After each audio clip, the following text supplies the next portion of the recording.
Masih lagi bersama Awani Pagi bersama saya Faris Hamid dan juga Zaifar. Kalau tadi kita bercakap tentang If We Ran the World dengan Cindy Gallop. Ketika ni buat masa ni kita nak cakap pula dengan saudara Irfan kita ni bersama Irfan Khairi bisnes internet ni. Jadi kita nak cakap hari ni tentang bisnes internet. Bisnes internet kita sebut.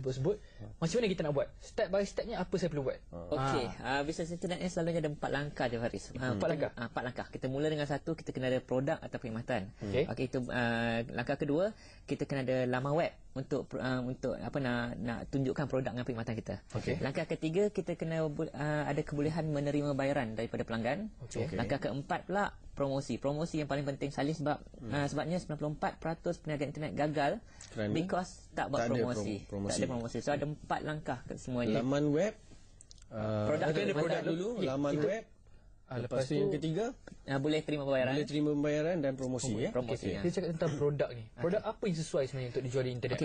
Ke semua boleh? Apa je boleh? Nak katakan semua je tak juga. Sebab kadang-kadang ada setengah-setengah produk tu macam produk yang berat, sebolehnya jangan. Produk yang mudah pecah pun sebolehnya jangan. Dan kadang-kadang kalau produk yang macam perlu deria kita macam perlu kita bau, perlu kita rasa, perlu kita kita cuba kan, sebagainya, itu pun sukar nak jual di internet. So jadi sebolehnya cari produk yang ringan lah. Cari produk yang susah nak dapat kat kedai-kedai kat luar sana tu.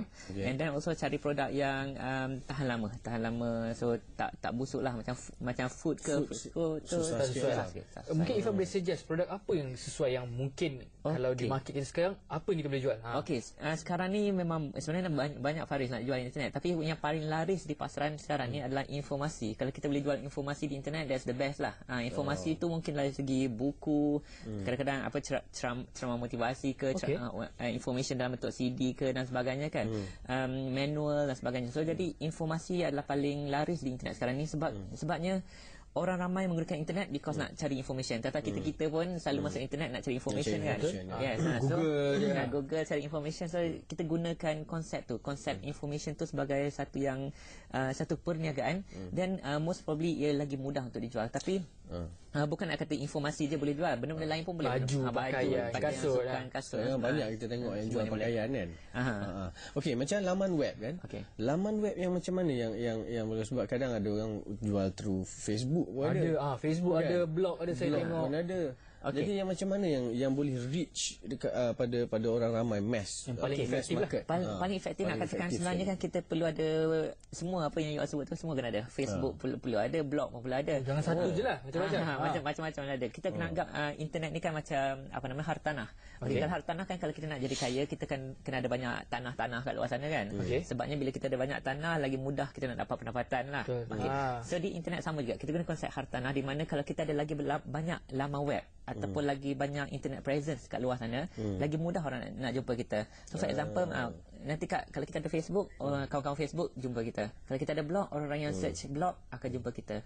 Kalau kita ada macam akaun macam Twitter ke, kita ada akaun YouTube dan sebagainya, so kira macam hartanah lah. Kita ada lagi banyak cawangan kita kat luar sana tu. Jadi macam mana kita nak ke website ni, katalah saya nak buka ni. Jadi langkah ni macam mana? Saya pergi ke website katalah Blogspot dia, adakah diberitahu langkah-langkah apa yang saya perlu buat, ataupun saya kena mungkin Ifan boleh suggest macam mana apa yang kita perlu buat? Macam mana nak melaksanakan? Kat gambar ke, letak harga ke, macam mana? The first thing kita kena ada laman web dulu. Ini tak termasuk Blogspot, apa nama yang kita sebut, Facebook dan YouTube sebagainya. Kita ada laman web untuk promosikan kita punya produk lah. Katalah Faris nak jual t-shirt lah katakan.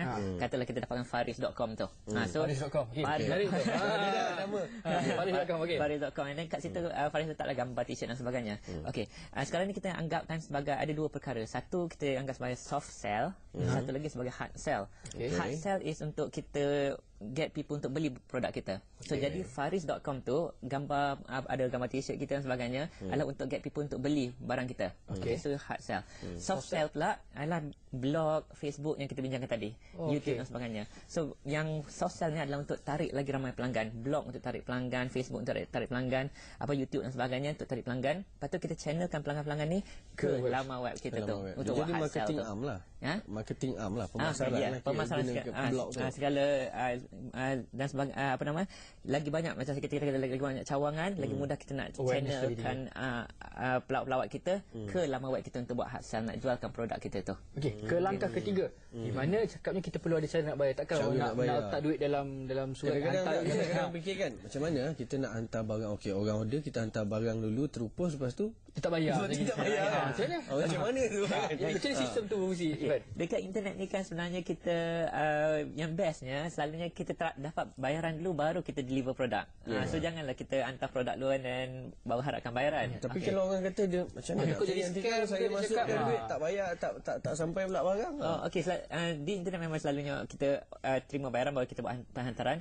Terima bayaran pula kan selalunya kat internet kita guna credit card lah kan. Pelanggan kena guna kad kredit. So jadi kat situ kita kena ada account namanya merchant account. Merchant account. Merchant account. Merchant account ni Zafar fikirkan macam kita orang tengah lah. Merchant account ni macam orang tengah. So jadi pelanggan bayar merchant account, merchant account pegang duit tu, merchant account akan bayar kita pula. So jadi sebenarnya kan bila macam saya dah buat perniagaan internet dah 10 tahun, satu nombor kad kredit pun saya tak pernah nampak. Sebab nombor kad kredit semua disimpan dalam merchant account orang tengah ni. So pelanggan guna kad kredit, dia bayar merchant account masukkan duit tu dalam bank kita. So jadi nak tak nak kita kena ada merchant account ni lah. So itu antara merchant account yang popular, pernah dengar PayPal kan? PayPal to check out, WorldPay tu antara merchant account. So you boleh masuk Google and type merchant account, nanti ada banyak lah pilihan yang boleh diberikan. Bagaimana pula orang yang macam saya ni yang kalau boleh nak avoid lah guna credit card semua ni.